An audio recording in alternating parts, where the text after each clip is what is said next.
байлардын балдары үчүн же болбосо генийлер үчүн деген түшүнүк менен жүрүшүмүн деп 202 балл алып, анан эптеп 110дон өткөн бала менен эле бирдей эле контракт төлөп атам деп. Көрсө бизде ошондой гранттарга, билим берүүгө деген эле мындай жетиштүү финансы бөлүнбөй эткен чет өлкөгө караганда анан окуудан аябай көңүлүм калган, окууга мындай көңүл бурбай калган болчумун чындап. Анда ушул кантип чет өлкөгө барып калдыңыз? Негизи кайсы багытта окуп бүтүп келдиңиз? Жалпы эле процесс кандай болду? Ошол боюнча айтып берсеңиз. Айырмачылык көрдүм, бул коррупциянын жоктугу. Дагы ошол жакта керексиз эле конспектлер жаза берчүбүз, аны эч ким окучу эмес. Жалпы азыр 5 тил билемин. Италия каталарды кечирбейт да. Эгер өзүм кайрадан тапшырсам, ошондо сөзсүз бирөөдөн жакшы консультация алмакмын. Чет жакка тапшырам деген жаштарга кандай кеңеш берет элеңиз? Бааларга көңүл буруу. Көп кошумча дагы проектлерге, программаларга катышуу. Магистратурага айта келсек, магистратура Европаны сунуштайм.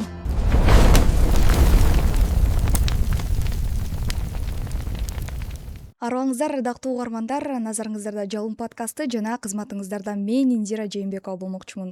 Бүгүнкү биздин подкастыбыздын коногу чет өлкөдө билим алып өз тажрыйбасын жаштар менен бүгүнкү күндө бөлүшүп келе жаткан Жаш Адис билим алуу консалтинг компаниясынын негиздөөчүсү Байма Астапаева айым болмокчу. Саламатсызбы, Байма айым? Чоң рахмат. Алтындай болгон убактыңызды бөлүп келип берип отурганыңызга терең ыраазычылык билдиребиз. Сиздерге да терең ыраазычылык, ошентип бизди чакырып, жаштарга же студенттерге, окуучуларга көбүрөөк мүмкүнчүлүктөр боюнча да кененирээк маалымат бергенге мүмкүнчүлүк бергенсиздерге. Сонун. Анда сөз башынан болсун, алгач эле өзүңүз жөнүндө жалпы угармандарыбызга маалымат берип өтсөңүз. Менин атым Байма Астапаева. Өзүм Нарын Жергесинин кызы боломун. Ат Башы районунда Кызыл Туу деген айылда төрөлгөнмүн. 11-классты бүткүчө ошол айылда окуп өскөнмүн. Анан окууну бүткөн соң бизде ошол окууну бүткөн кезде чет өлкөгө окуу анчалык деле популярдуу эмес болчу. Азыркыда, азыркы арада биринчиси, экинчиси, азыркыда интернет аябай өнүгө элек болчу, маалыматтар анчалык бизде жок болчу. Биз айыл жергесине чындап айтканда жетишпей эле калчу негизи көп мындай маалыматтарчы. Анан именно айыл жергесинен бакалавриатка тапшырып кеткендер аябагандай аз болчу. Бул ошол биринчи маалымат жетишсиздигинен болчу. Экинчиси болсо бул мен деле ошондой ойдо болчумун. Бул байлардын балдары үчүн же болбосо генийлер үчүн деген түшүнүк менен жүрүшүмүн да. Бул түшүнүк менен менде бакалавриатка чейин жүрдүм. Ошентип окууну ийгиликтүү бүттүм. Жалаң бешке бүттүм. Ортодан жакшы балл алдым, жогорку балл алдым. Бирок ошентсе дагы 202 балл алдым негизги тесттен. Бирок ушул баллым менен мен бюджетке өзүм каалаган факультетке, бөлүмгө тапшыра алган жокмун. Анан ошол кезде дагы менде мындай суроо болгон. Эмнеге мен жакшы окуп ушунча 11 жыл тырышып жүрүп, мисалы жакшы ийгиликтүү бүтүп, 202 балл алып, анан эптеп 110дон өткөн бала менен эле бирдей эле контракт төлөп атам депчи. Ошондой суроо келген болчу да. Анан бирок мындай ага башым жеткен эмес, эмнеге деген суроого жооп бере алган эмесмин. Анан окууну бүтүп келгенден кийин суроомо жооп табылды. Жөнөкөй эле экен. Көрсө бизде ошондой гранттарга, билим берүүгө деген эле мындай жетиштүү финансы бөлүнбөй эткен чет өлкөгө караганда. Мисалы ошол Италияда болобу, башка өлкөдө болобу аябагандай көп бюджет каралат да, аябагандай бюджет каралат. Ошол бюджет көптүгүнөн ошол өздөрүнүн жарандыгына гана жетпестен чет өлкөлүк да жарандарга жетет да. Бул аябай жакшы көрүнүш. Менимче Кыргызстан да аракет кылса, балким ошентип бюджеттик орундар көбөйсө жакшы болмок да. Мисалы жок дегенде квота кылып бөлүп ар бир мисалы университетке ар бир бөлүмгө 1-2ден жок дегенде бюджеттик орун коюп койсо жакшы болмок да. Бирок бизде ошол жок экен. Анан мен ошол өзүм экономика тармагына кеткенди кааладым. Анан ошол экономика университетине тапшырдым. Алар ошол тапшырганда мага ортом жыйынтыгына, жертен жыйынтыгына карап, биринчи семестрге 40% арзандатуу берген.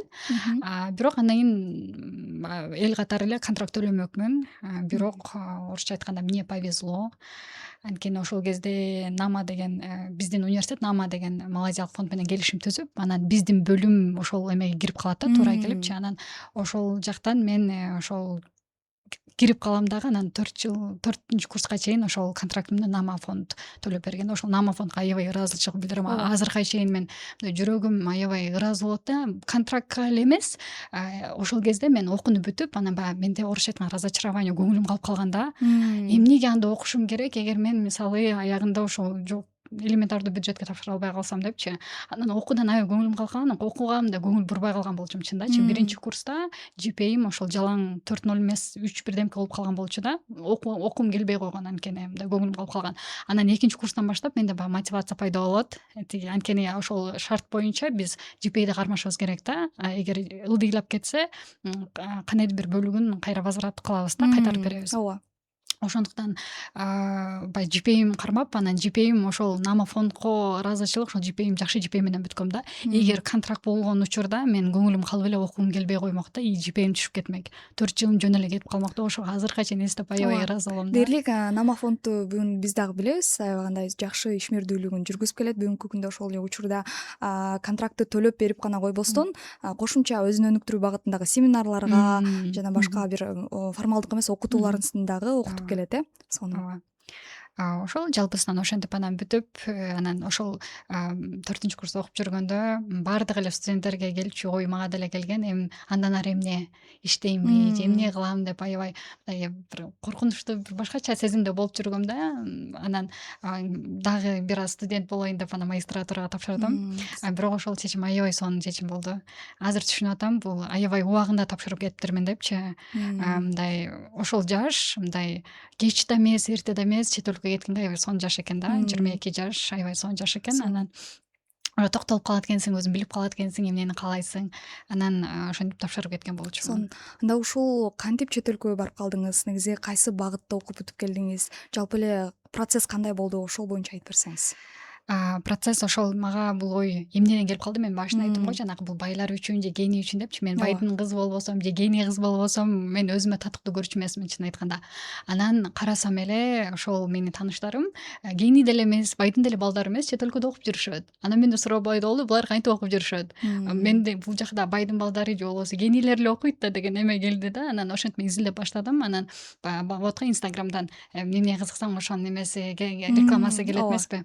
Анан мага ошол Италия эмет баштады, реклама ачы баштады. Изилдеп баштадым. Анан мен ошол кечирээк баштап калганга да изилдедим, кечирээк баштап калганга убакыт жок болуп калды. Анан агентствого кайрылууга туура келди. Агентствого кайрылууда дагы агентство менен тапшыруу жаман дебеймин, жакшы. Бирок туура агентство менен тапшыруу керек экенин ошондо түшүндүм да. Тапшырдым. Анан баягы башында көп нерсени наобещали, аягында ал нерседен эч нерсе жок болуп калды да. Баарын кайра эле өзүң эле кылганга туура келип калды да. Анан ошол эле виза процесси, ошол эле легализация процесси, андан ары кеткенден кийин да өзүм башында мисалы мага эме деп айткан, сени тияктан тосуп алат, жайгаштырат, толугу менен баягы эме болот депчи.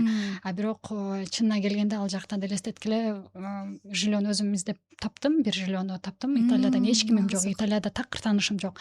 Анан анын учаарга 3 күн калганда отменять этип салышты. Биз кечирип кой, биз башка кыз алып алдык, сен ушул башка эме тап, үй караштыр депчи. Учаарга болбосо 3 күнүм калды, ал жакта эч бир кайра эле таанышым жок да. Анан кайра издеп баштадым. Ошентип дагы бир эптеп бир үйдү таап ошентип баргам да. Анан ошол жака баратканда мен билгем, ал жакта эч кимим жок, эч бир таанышым жок, эч бир ага чейин чет өлкөгө да чыккан эмесмин, Казакстанга да чыккан эмесмин. Биринчи жолу учуп атам. Бирок ушунчалык мен өзүмдү моралдык тараптан даярдап баргам да. Эмнеси болсо да эч нерсе эмес, сен буну жеңесиң, сен буну кечиресиң, сен чоң кызсың, эч нерсе болбойт, коркпой эле кой деп мындай такыр эмоцияма эме бербей койгом да. Анан ал жакта көп окуялар болгон болчу, именно биринчи айда баргандачы. Бирок ошол мен өзүмдү алдын ала даярдап барганга мен ошол нерсени жеңилирээк өткөрдүм деп ойлойм да. Бирок ошол мен азыркы студенттерге да айтамын, барарда мындай Италия десе өлө фэнси өлкөнү эметип кыялданып барбагыла депчи. Ал жакта реалдуу башкачараак депчи. Маселелер сөзсүз түрдө болот, ошого мындай өзүңдү алдын ала моралдык тараптан даярдап барышың керек депчи. Такыр күтүү болбош керек. Бара калам, жыргаймын, стипендия аламын, тиги эмелерди саякаттаймын депчи. Жок, биринчи курс, биринчи жыл кичине кыйыныраак болот. Ошол жака морал жактан даяр болуш керек. Сонун. Эми ушул жеке өзүңүздүн сапаттарыңызга токтолуп калдыңыз. Негизи эле сизди ийгиликке жетелеген кандайдыр бир принциптериңиз барбы? Кайсыл сапаттарыңыздын натыйжасында бүгүнкү күндө ушундай жетишкендиктерге жетип отурасыз? Ошол боюнча айтып берсеңиз. Чоң рахмат, жакшы суроо. Менин сапаттарым боюнча токтоло келсек, биринчиси чечкиндүмүн. аябай чечкиндүүмүн. Мен эгер бирдемкени чечсем мени эч ким токтото албайт да. Анан ошо Италия тапшырып атканда да мен билгем ата энем каршы болушу мүмкүн экенин ошого айткан эмесмин.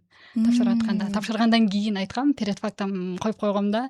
Мен тапшырып атам, колдосоңор колдогула, колдобосоңор деле рахмат, мен иш кылып кетемин депчи.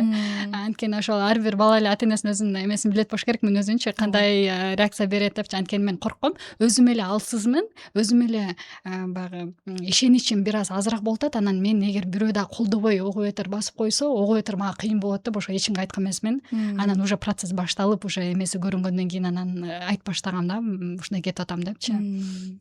Бирок айтканда атам колдогон, апам эметип калгандай, каршы болгон эмес, бирок каршы болгонго деле эме болбой калып, мүмкүнчүлүк болгон эмес да. Ошого биринчиси чечкиндүүлүк, менин оюмча чечкиндүүлүк, сөзсүз түрдө жоопкерчилик, анан мындай өзүнө ишенүү аябай керек да, өзүнө ишенүү. Сага эч ким ишенбесе дагы, ишенсе дагы өзүңө ишенген аябай маанилүү да. Мисалы, башка адамдардын баары сага ишенип туруп, бирок сен өзүңө ишенбесең, эчтеке чыкпайт. Эч ким ишенбей туруп, бирок сен өзүңө ишенсең, бир нерсе чыгат да. Ошого өзүнө ишенимдүүлүк аябай чоң ролду ойнойт. Чечкиндүүлүк, анан эме орусча айтканда любопытность, curiosity деп коет да. Ошол нерсе дагы көп нерсеге жетелейт да. Нар жагында эмне болот, тияка барып көрсөм эмне болот депчи. Ошондой кызык болгон нерсе көп нерсеге жетелейт да. Анан ошол кызыктуулук сенин коркунучуңду ашып өтүш керек да. Ошондо сен кызыкчылыгың болбосо коркунучуң басып салат да, сен ойдо отуруп каласың. Менин оюмча ушул сапаттар эме да. Ал эми ушул бакалаврды сиз Кыргызстандан эле окупсуз. Анан ушул чет жакта окуу менен Кыргызстанда окуунун ортосунда кандай айырмачылыктар бар экен? Балким жашоо образында, балким билим берүү системасында кандай айырмачылыктарга күбө болдуңуз? Аябай жакшы суроо. Мен 3 өлкөдө окудум да. Түркия, Италия, Кыргызстан, анан үчөөнүн 3 башка системасы бар экен. Бирок эгер жалпыгай ала келсек, Кыргызстан менен чет өлкөдөгү окууну бир нерсе айырмачылык көрдүм, бул коррупциянын жоктугу. Бул бир. Экинчиден студент, баягы чет өлкөдө окуп келген студент, баягы бизде международный образование, международный диплом деген нерсе бар го. Бирок анын аркасында башка нерсе бар. Бул окуучу, чет өлкөдөн диплом алып келген окуучу, бул эч кандай коррупциясыз өткөргөн, коррупциясыз берген сабактарын, мисалы акчасыз бүтүргөн деген нерсени да түшүндүрөт да. Жана мисалы адаптациядан болгон, мисалы өзүнүн бир стресстерден өтөт. Мисалы Кыргызстанда окуп жүргөндө менде эч кандай деле проблема жок болчу. Ата энем жанымда, мисалы бир туугандарым жанымда, эч кандай мага моралдык жактан да мындай прессинг болгон эмес. Мисалычы, барасың, келесиң, система боюнча айта кетсек, бизде аябай эски система менен окутуп алат. Билбейм, башка бардык университетте окуп көргөн эмесмин, бирок эгер өзүмдүн университетиме ала келсек, салыштырмалуу биздин университет жакшы болчу. Ахраз экономикалык университет. Бирок ошентсе дагы ошол жакта керексиз эле конспекттер жаза берчүбүз. Аны эч ким окуучу эмес, 99% окуучу студент окуучу эмес. Элестеткиле, мисалы парага кирдик, эми пара боюнча конспектти диктовать этет, диктант жазгандай эле сен жазасың да. Бул эми бардык университетте болчу да, менде эле эмесчи. Анан ошол нерсе мен өзүм Инстаграмда да баракчамда видео кылып чыгарган болчумун, ошол боюнча дагычы, керексиз методдор боюнча. Анан ошол биринчи эле конспект турат.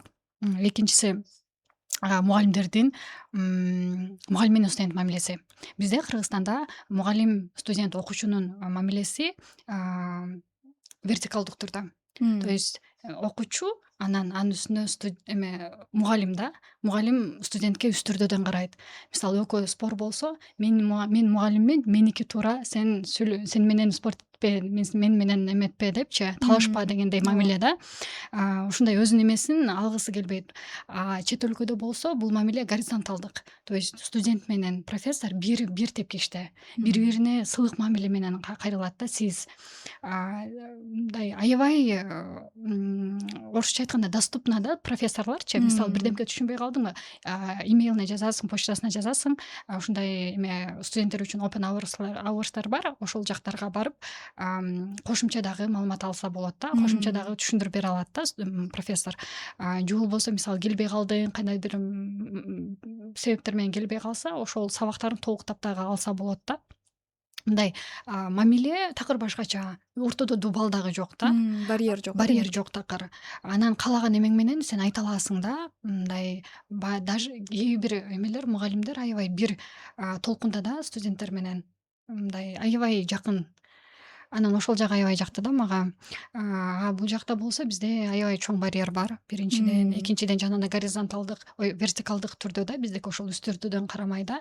Мисалы, эгер чет өлкөдө эгер сен профессор менен баягы талашып, талкууга түшсөң, бул сага плюс да. Сен өзүң наоборот профессор тескерисинче сени мындай аябай жакшы көрөт, күчтүүлүгүңдү көрсөтөт. Ооба. А бул жактан орусча айтканда выскочка дейт да. Сен выскочка болуп калдың, сен көбүрөөк билип калдыңбы деген мамиле болуп калат. Аны бардыгы эле профессор түшүнө бербейт да. Ошо талашуу, өзүнүн оюн четке кага билүү дагы, мисалы профессордун оюн четке кага билүү дагы аябай чоң көрсөткүчү да. Профессордун наоборот тескерисинче көрсөткүчү, бирок анын көбүнчөсү биле бербейт да, ошол жактары бар. Эми ушул стипендия боюнча айтып берсеңиз, негизи эле чет өлкөгө тапшыруу үчүн кандай стипендиялар бар? Бүгүнкү күндө жаштарыбыз кайсы стипендиялар менен тапшырып кете алат? Ошол боюнча айтып берсеңиз. Бул жакта мисалы ар бир өлкөнүн өзүнүн стипендиялары бар. Бир нече стипендиялар бар. Ошол стипендияларда эң жакшысы чет өлкөлүк стипендиялар үчүн дагы иштейт. Чет өлкөлүк студенттер үчүн дагы иштейт. Анан мисалы Италияга келсек, жалпы стипендиялар эки түргө бөлүнөт. Merit based стипендия, анан need based стипендия деп. Merit based стипендия бул академиялык жетишкендиктерге жараша берилген стипендия. Need based стипендия бул студенттин финансылык жөндөмүнө жараша берилген стипендия. Мисалы менин тажрыйбам боюнча айта келсек, мен DSU деген регионалдык стипендияны алгам. Бул ошол need merit based стипендия. То есть биринчи жыл need based стипендия менен кетет, только финансы гана каралат да. Менин мисалы биринчи курста тапшырып атканда академиялык жетишкендиктерим, TOEFL, IELTS балдарым эч кандай каралбайт. Болгону мен ошол финансы жагын жакшылап көрсөтүшүм керек, тастыкташым керек. Менин мисалы Европанын өзүнүн, Италиянын жашоо минималдуу кирешеси бар да. Мисалы 23.000 бир жылдык киреше 26.000 евродон ашпаш керек да. Бул учурда ошол стипендия, жакшы стипендия алганга мүмкүнчүлүк бар. Анан стипендиянын өлчөмү дагы ошол финансыга жараша болот. 2001 евродон башталат да, 9.000 еврого чейин болот. И ошол финансынын жагына карата берилет.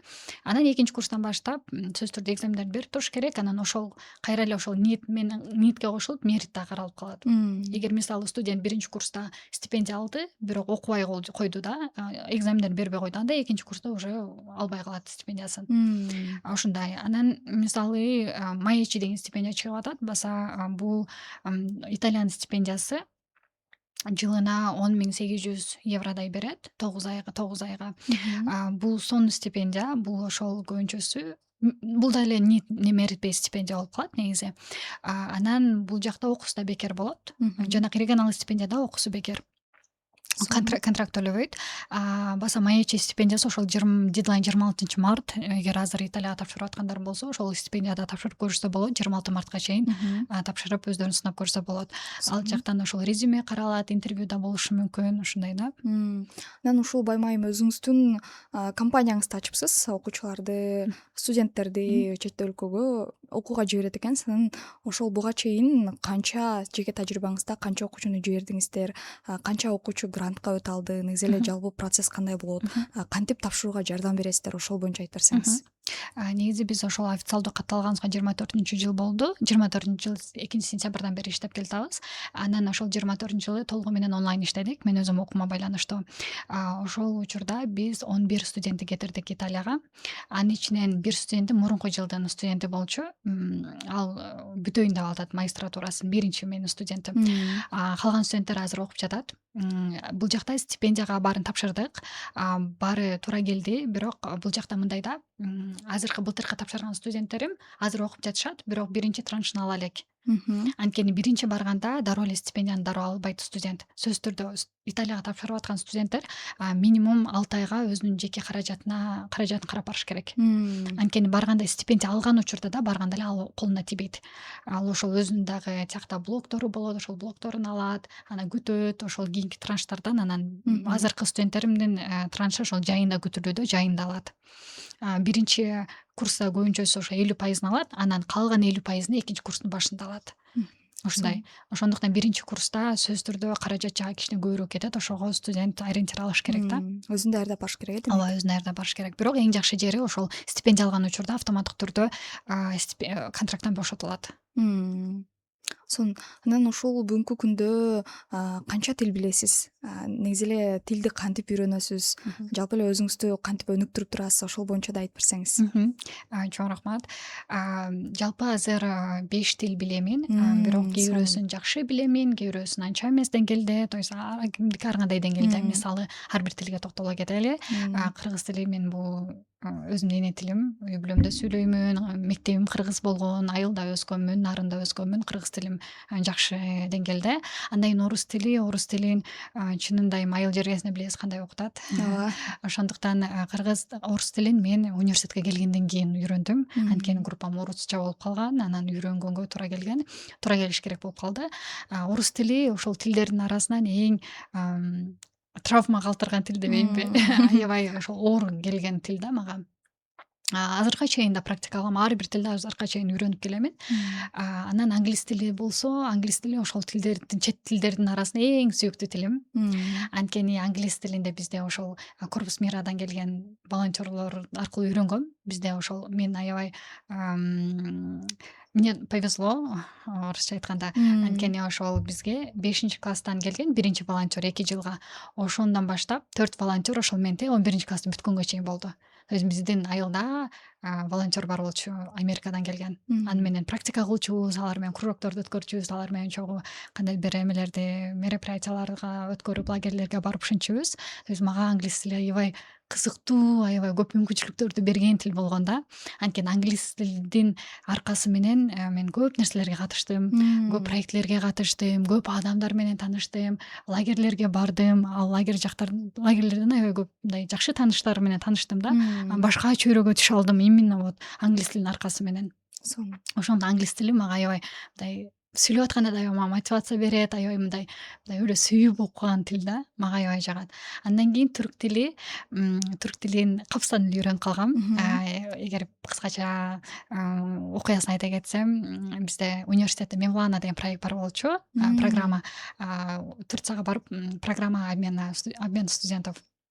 Анан ошол жака тапшырайын деп барсам, ал жака же англис тилин билет деген сертификат керек экен, же түрк тилин билет деген сертификат керек экен.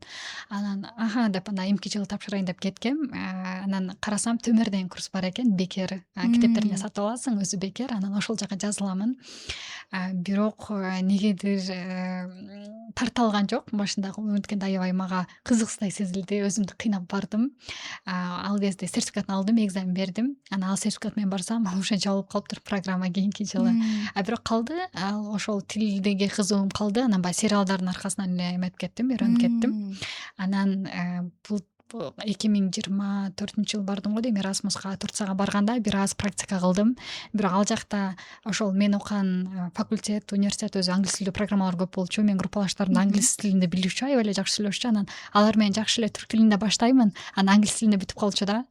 Ошого да бир аз мен ойлогондой практика болгон жок. Көбүнчөсү эле ошол группалаштарым англис тилинде сүйлөшүп кетипчи. Бирок өзүмдү кыйнап сүйлөп аттым. Анан азыр деле эметип турам, сүйлөп турам. Анан итальян тили да аябай жагат мага. Менин Италияда жашаган коңшу кызым итальян болчу, итальянка болчу. 3 жыл бою ошол эже да 45 ошол эже менен жашадым. Анан аябай кандай сонун эже болчу. Азыркыга чейин мен Инстаграмда, Телеграмда да ал жөнүндө жазып каламын. Аябай жүрөгүмдүн эмесинде калган. Элестеткиле, вот Италияда жалгызсың, бирок ошол Таня болчу аты. Мага мындай үйдө болгондой сезимди берген да. Менин баягы жакын үй бүлөмдүн бир мүчөсүндөй эле болуп калды да. Аябай мага ушундай өзүнүн үйүнө чакырып, ата энеси менен тааныштырып, анын үй бүлөсүн бүт билчүмүн. Аябай барып катышчумун, мисалы, аябай мындай жакын болчумун. Анан ошол Таня эженин аркасы менен мен үйдү көп сагынган жокмун. Үйүмдөй эле болуп жүрдүм да, ага эркелеп, аны менен баягы кино көрчүбүз, эме кылчубуз, баягы бир жактарга барчубуз, ушинтип баягы үйүмдөгүдөй эле болуп жүрдүм да. Ошол итальян тили дагы мага мындай жакшы сезимдерди калтырган да. Сонун. Ал эми ушул баймайым айтсаңыз, негизи бүгүнкү күндө чет өлкөгө окууга жиберген же болбосо грант алууга мүмкүнчүлүк берген бир нече компаниялар бар. Алар дээрлик бир көп санга эсе албетте. Анан ошол боюнча көз карашыңыз кандай? Негизи эле конкуренция кандай бул тармакта? Алар сөзсүз түрдө бир толук 100%га ишеним менен жибереби, кетүү мүмкүнбү? Алар менен ошол боюнча айтып берсеңиз. Негизи рынокто өзүңүз айткандай ошо компаниялар көп, жакшысы да бар, жаманы да бар. Мисалы жакшыларынан мен өзүм дагы аябай үлгү алганга аракет кылам. Мисалы кандай система менен иштейт, окуучуларга, студенттерге кандай мамиле кылат, аябай кызыгамын ошол нерсеге дагы.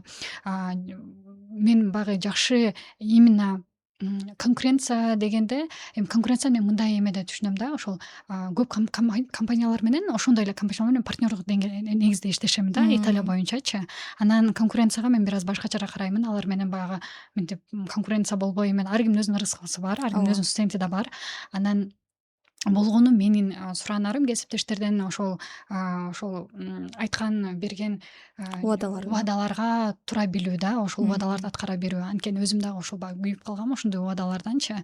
Анан өзүм дагы мындай ошол травмамды студенттерге гиперопека кылып берем да. Былтыр студенттердин аябай гиперопека кылчумун да. Алар болсо жыргап жүрүшөт, мен аларга аябай нерв болуп, эме болуп, мен процессин аябай гиперопека менен кылчумун да. Анан ошондуктан баягы туура убадаларды туура берип, туура аткара билүү ошол нерсе маанилүү.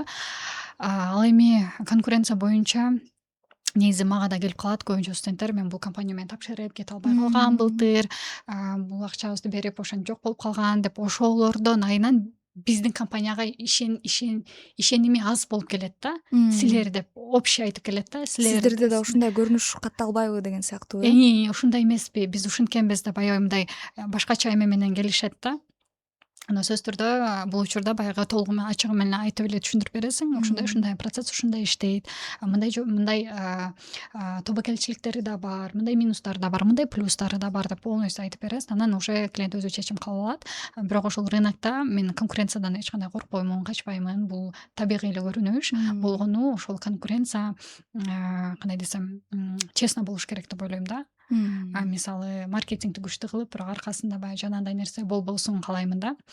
Бирок мисалы күчтүү конкуренттерибиз бар. Мен алар менен ошол конкуренция болгонго сыймыктанам да. Мисалы ошол деңгээлине жеткенге, ошол конкуренттеримдин деңгээлине жеткенге мен аракет кыламын мисалы. Ал эми ушул окуучу же болбосо студент өзү эле ошол эч кандай ортомчуларсыз же болбосо эч кандай компаниясыз Италияга негизи тапшыра алабы? Бул көрүнүш мүмкүнбү? Албетте тапшыра алат. Бул үчүн аябай көп изилдеш керек. Биринчи ошол бизде студенттер эринет да изилдегеничи, бирок изилдеп эмесе тапшыргандар бар, тапшырса болот. Бирок менин кеңешим именно Италияга эгер мүмкүнчүлүк болсо, бир аз ашыкча каражат болсо, куратор менен тапшырган алда канча мындай ишенимдүү дегенден мурун мындай жеңилирээк өзүнө. Анткени бул жакта процесс аябагандай чоң да, бюрократия аябагандай күчтүү. Документтер прям мондай чогултабыз да, визага эле монча документ чогултабыз да. То есть аябагандай процесс бир аз оорураак да. Анан тияка баргандан кийин дагы быкы-чыкы моменттер көп. Анан бул жактан Италия каталарды кечирбейт да. Бир эле кичине ката кетирсе стипендия же кыскарат, же такыр менен түү менен жоголот да. Бир эле дедлайнды кечиктирдиби болду. Жок, бир эле документти унутуп калдыбы болду, жок, стипендия. Ушундай да, аябай мындай кооптуу да. Ошон үчүн өз алдынча тапшырып аткан студент сөзсүз түрдө аябай изилдеш керек. Анан эң эле болбоду дегенде, жок дегенде баягы консультация сатып алганы жакшы да. Консультация сатып алып, меники мондай болуп атат, суроолорун баарын жазып алып, ошол менен баягы эметип алганы жакшы деп ойлойм да. Мен мисалы эгер өзүм кайрадан тапшырсам, ошондой сөзсүз бирөөдөн жакшы консультация алмакмын, сатып алмакмын да. Биринчи өзүм бүт изилдеп чыкмакмын. Болгон сайттагы бүт маалыматтарды окуп чыкмакмын дагы. Анан ошол жакта сөзсүз түрдө бир мындай суроолор калат да. Ошол суроолорду жазып алып туруп, консультация сатып алмакмын да.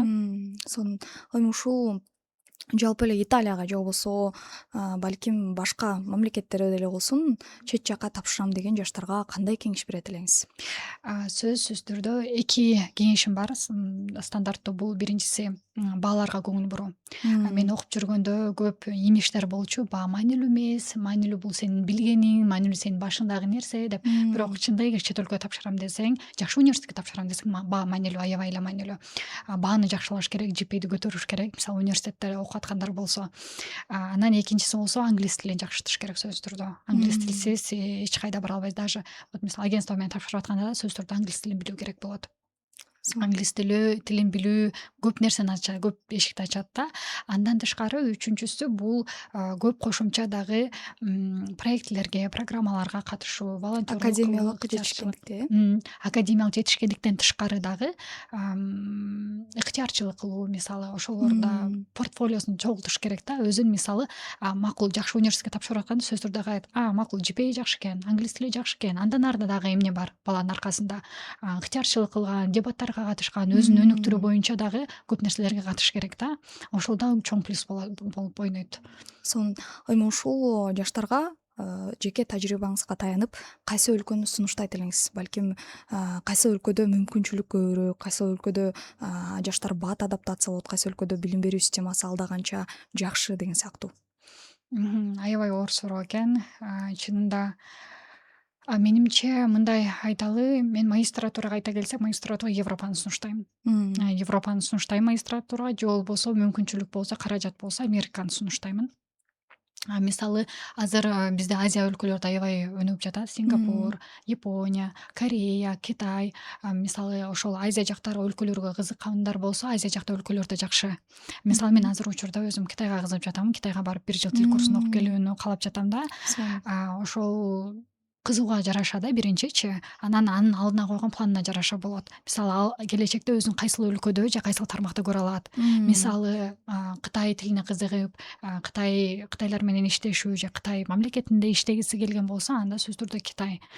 Же болбосо мисалы Европаны көргүсү келип, көбүрөөк саякаттагысы келип, мындай өзүн да окуудан тышкары дагы жерлерди кыдыргым келет, көп ар кандай программаларга катышкым келет десе, анда Европада жакшы да, аябай. Анткени Европада көп программалар бар. Окуудан тышкары дагы проектлер көп. Мисалы ошол Erasmus'тун мини проектлери да бар да, 1 жумалык, 10 күндүк. Ошолорго да катышса болот. Стажировкалары бар Erasmus'тун. Башка өлкөгө барып, мисалы Испанияга барып стажировка өтүп келсе болот да, компаниялардан. Мүмкүнчүлүктөр аябай кандай көп да. Өлкөгө жараша болот. США эгер каражат болсо, бирок США тапшырганда сөзсүз түрдө каражат кетет, аябай кандай кетет. Укмуш билимдүү болуп, укмуш GPA'лерин күчтүү болсо дагы Америкада, Европадай, Кытайдай, Турциядай эмелер, гранттар жакшы жок. Алыш кыйыныраак болот бир аз. Сонун. Анан ушул мотивацияңыз түгөнүп калган учурда, мисалы адамда ушундай учурлар болот го, эч нерсе көңүлүң келбей, баардык нерседен тажап турган учурда көбүнчө сизде эмне шыктандырат? Көбүнчө мотивацияны кайдан аласыз? Жакшы суроо.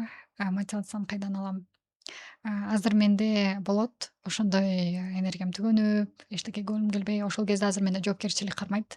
Студенттердин алдында берген убадалар, жоопкерчилик, ата-энелери берип атканда аябай тапшырышат, эми силерге аманат балам депчи. Анан ошол нерсе мотивацияң жок болбосо дагы эметет да, тургузат да. Бирок мотивацияны мен кайдан аламын? Негизи мен өзүмдү изилдөөгө да кызыгамын. Анан ошол кезде мен энергиям жок болуп атса, ошону изилдеймин, эмнеден улам. Кээ бирде болот кыздардыкы, баягы бизде гормондор негизинде энергиябыз жок. Бул учурда мен өзүмө баягы эс ал деймин, өзүмдү кыйнабаймын. Бирок андан башка дагы мисалы кээ бирде болот, аябай стресс көп болуп, жумуш көп болуп, ошондон энергиям түшүп кетет. Ошол кезде да өзүмө баягы бир нерсе алып берип, баладай алдап эметемин да. Ар кандай, ар бир учурда ар кандай кыламын да. Эми ушул алдыда кандай план максаттарыңыз бар? Эмнени пландоодосуз? Ошол боюнча айтып берсеңиз. Алдыда койгон пландар боюнча, алдыда чын айтайын, аябай пландар көп. Биринчиден ошол бул жаңы ачылдык деп атпаймынбы, эми 1 жыл, 2 жыл эле болду ошол компаниянын туруктуу бутуна тургузуу. Бул ошол жүздөгөн Кудай буйруса миңдеген студенттерди ийгиликтүү тапшыртуу. Ошол мага эмне мотивация берет деп өткөндөгү мен кошумчалай кетейин. Мен ойлоймун, мисалы 50 студентиң болсо, элестет, сен ошол 50 студенттин жашоосун жакшы жакка өзгөрткөнгө себепчи болуп атасың депчи.